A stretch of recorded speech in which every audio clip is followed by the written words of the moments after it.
The house was quiet in a way that made Sarah Miller uneasy. It was just past 9 in the evening, the kind of hour when the day should be slowing down, not holding its breath. Outside, winter pressed against the windows of their Ohio home, and inside the air felt too still. Sarah stood in the hallway, holding a folded towel, listening to the steady sound of water running behind the bathroom door. At first, she thought nothing of it. People took long showers. People needed time alone. But the minutes passed and the sound did not change. No music, no movement, just water and silence. The door was locked.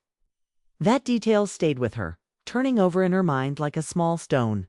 She could not ignore. Sarah shifted her weight and glanced toward the living room. Mark, her husband, was stretched out on the couch, eyes closed, television murmuring to itself. He had been tired lately, distant too. She told herself that everyone went through phases, that marriage did not always feel warm and close. Still, the space between them had grown wider over the past year, filled with unspoken thoughts and missed chances. She turned back to the bathroom door. "Ethan," she called, her voice calm but alert. There was no answer. Her grip tightened on the towel. Ethan was not a child. He was 26, Mark's son from his first marriage. He'd moved in 6 months earlier after a breakup, and a job loss hit him at the same time. Sarah had agreed without hesitation. She'd always tried to be kind, to be steady, to be the adult everyone could rely on. Ethan was quiet, polite, and careful with his words. Maybe too careful, she knocked once, light and respectful. Nothing, a strange feeling crept into her chest. Not fear exactly, but concern mixed with something harder to name. She knocked again, louder this time. "Ethan, are you okay?" The water stopped suddenly. A pause followed, long enough to make her heart speed up. Then the lock clicked, and the door opened just a crack. Ethan stood there, his hair damp, his face pale.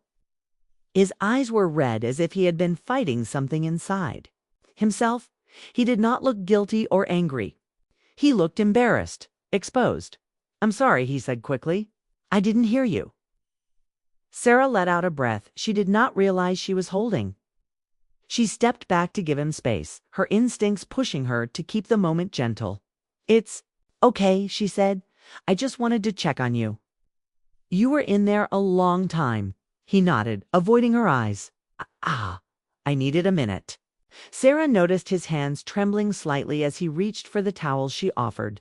That small detail stayed with her. Strong men did not like to be seen when they were not strong. Ethan had always carried himself as if he did not want to take up too much space. "Well," she said softly, "dinner's in the oven if you're hungry." "Thanks," he replied, his voice low.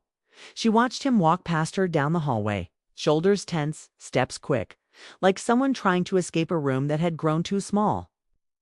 When he disappeared into his bedroom, Sarah stood there for a moment, listening to the house again.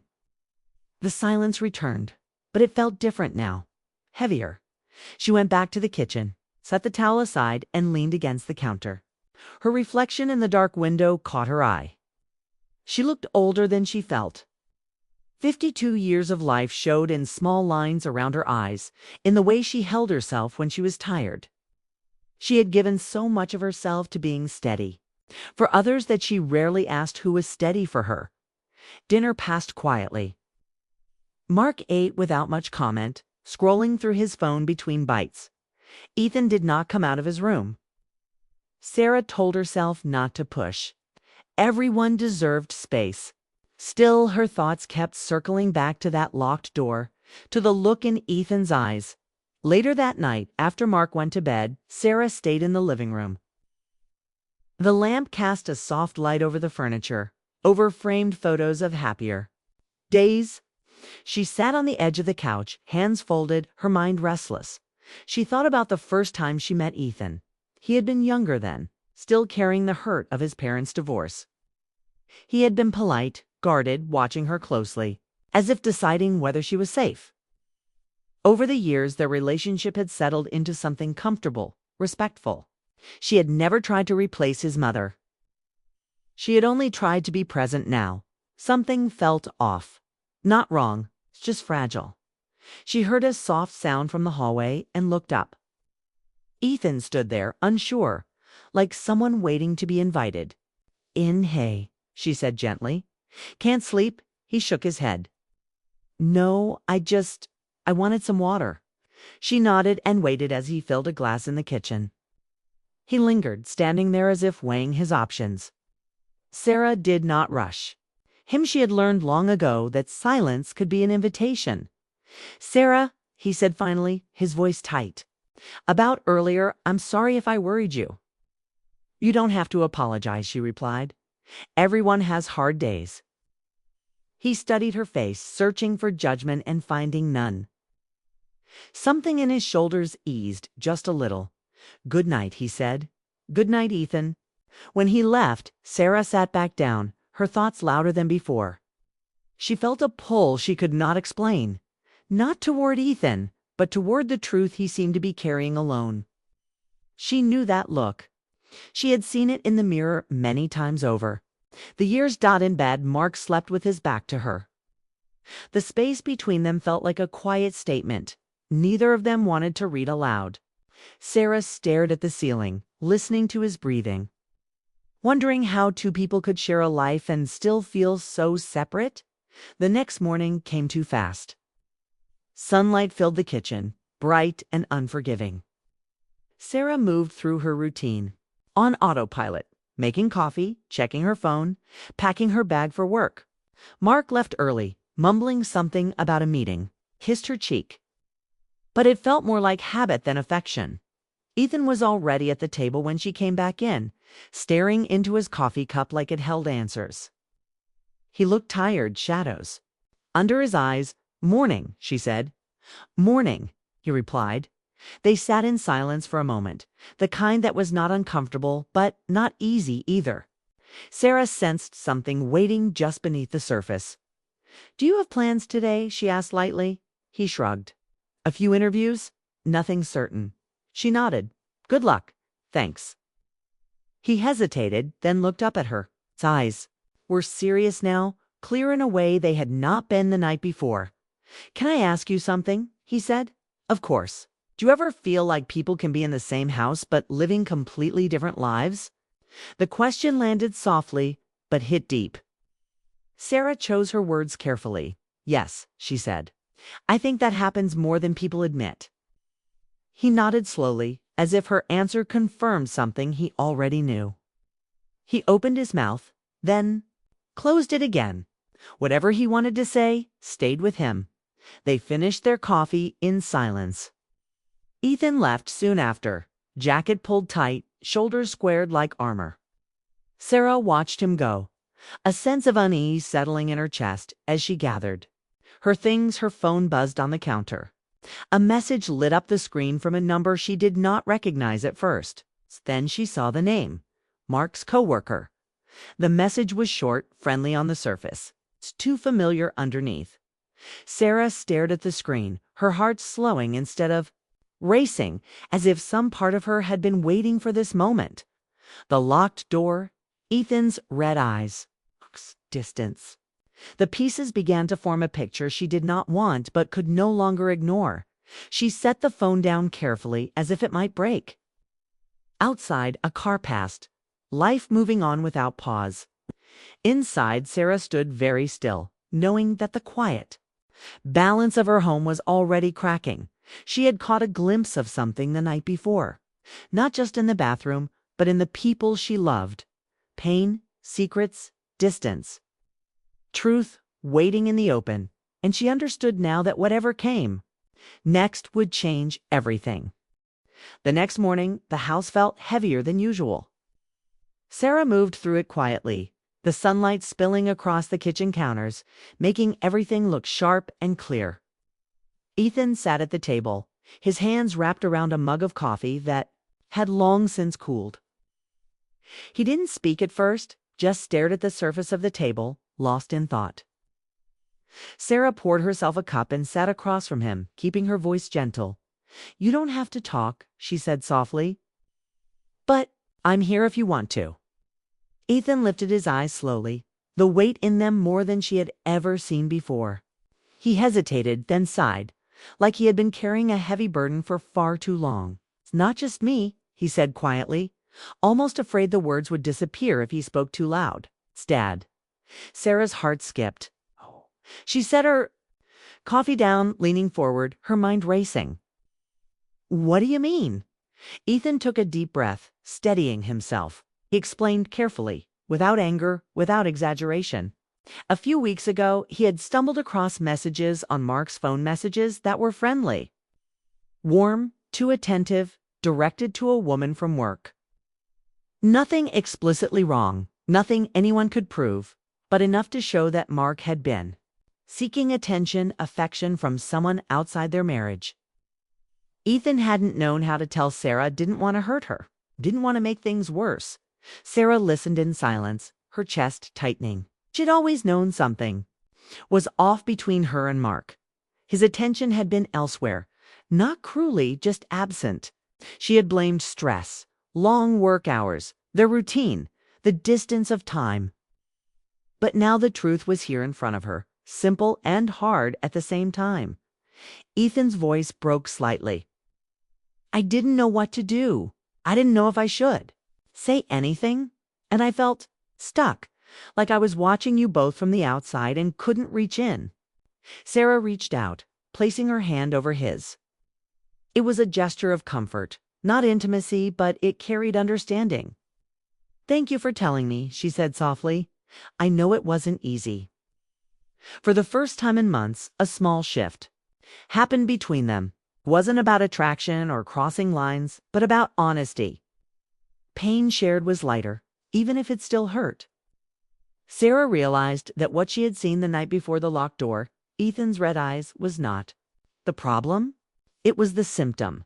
The real issue had been unspoken truths in the home, secrets that had quietly grown.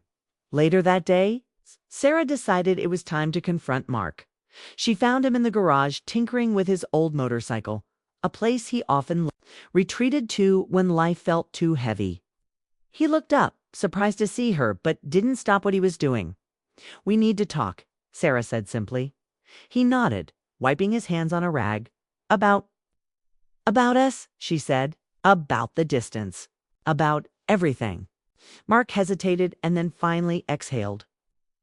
He motioned for her to sit on a bench nearby. His eyes were tired, the weight of months pressing down on his shoulders. He spoke quietly, carefully choosing words, as if afraid they might shatter the fragile moment between them. "I've been lonely," he admitted. "I didn't mean to drift. I didn't mean to hurt you. I didn't know how to feel connected anymore. And then I made mistakes. Small ones at first, but they added up." Sarah listened, feeling a mix of anger and relief. Anger for the distance, relief for the honesty.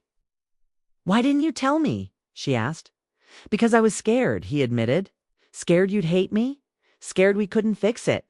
For the first time in months, the space between them felt real, not just empty. They talked for hours, their words slow and careful at first, then faster as the dam broke. They talked about the little things that had built up into a wall, the missed dinners, the distracted conversations, the nights spent in silence. They talked about trust, about mistakes, about forgiveness, and about what it meant to truly see each other again. Meanwhile, Ethan prepared to move out. He found a small apartment a few miles away. The decision wasn't made in anger or hurt. It was made in the quiet realization that sometimes healing required distance. He packed his things over a week, careful not to make it feel like a departure, just a shift. The last evening he spent at the house was quiet.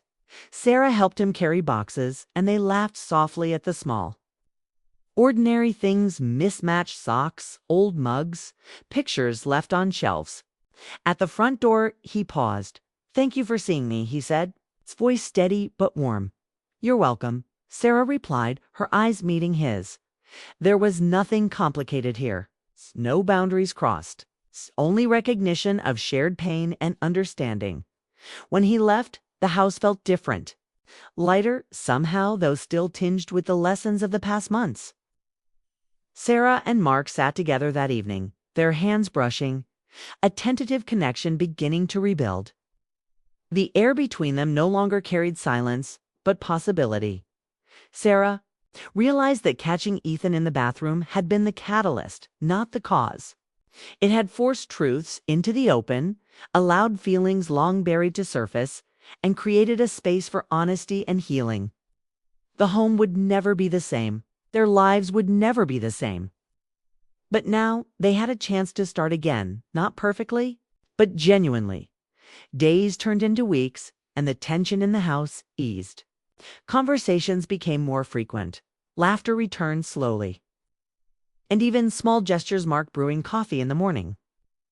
Sarah leaving notes on the fridge showed that attention could rebuild what had been lost. Sarah spent quiet moments reflecting, thinking about how fragile life could feel when honesty was absent. She realized that sometimes the people we love most are also the ones we take for granted, expecting them to always be present without giving them our full attention. One evening, after a long week, Sarah sat by the window, watching snowflakes drift past. She thought of Ethan, settling into his new apartment, making his own space in the world.